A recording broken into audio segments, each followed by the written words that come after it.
So hey everybody, if you're wondering what that silent opening was for, well that is because I am about to, that was kind of my moment of silence to represent a really great actor that I really want to talk about in this video.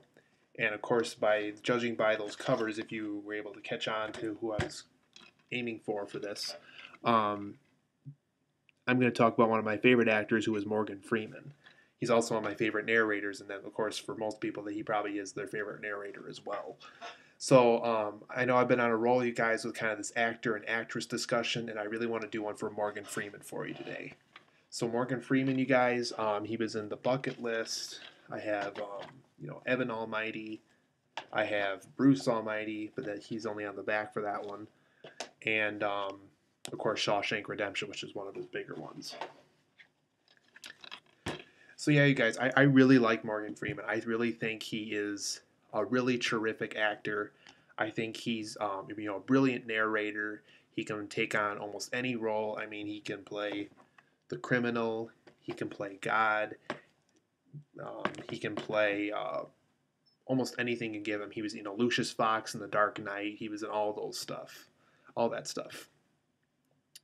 And I think what really makes Morgan Freeman special is he's able to be himself and he's able to be the role he's assigned to at the same time. And I think there's not a lot of actors and actresses who can do that. And I think Morgan Freeman is one of the very few who can actually accomplish that. I would say Michael Caine is in the same realm too, where he's so well known that he can also play that role he's assigned to at the same time. And it's one of those very rare occasions where that works, but it does work specifically for these two actors. At least in my opinion, it does. Um, so Shawshank Redemption, you guys, I think what was really cool about his role in that one is the fact that we're so used to criminals in films kind of being the villain, the kind of this slum that isn't worth anything in life, and I like how with Morgan Freeman and his character with that movie is Frank Darabont. Yeah, Frank Darabont.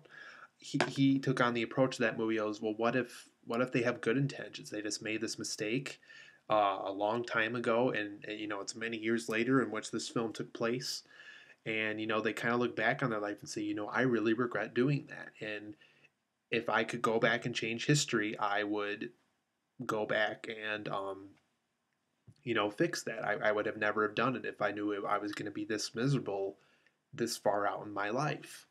And I like how Morgan Freeman's character, especially at the end of the film, where he is talking to the people who are kind of deciding whether he should stay in jail or not.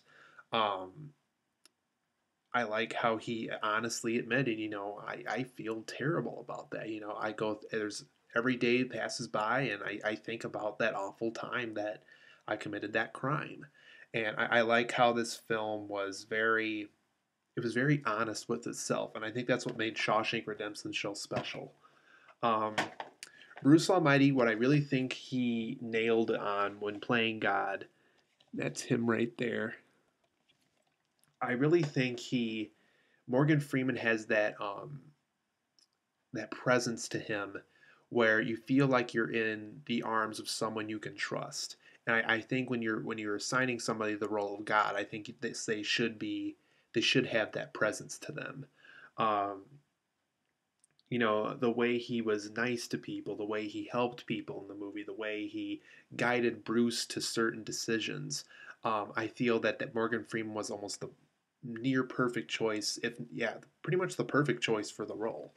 Um, and Evan Almighty, I know a lot of people thought this wasn't a very good sequel, but I personally thought it was a good sequel. Um, he was once again able to bring that back for Evan Baxter from Bruce Almighty, and he just, he was able to nail it again.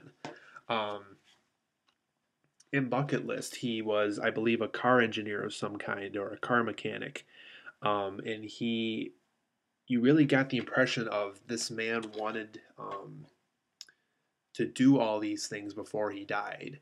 And even though, a lot of people could probably represent that in a film, I think Morgan Freeman brought it to life the way no other actor could bring it to life.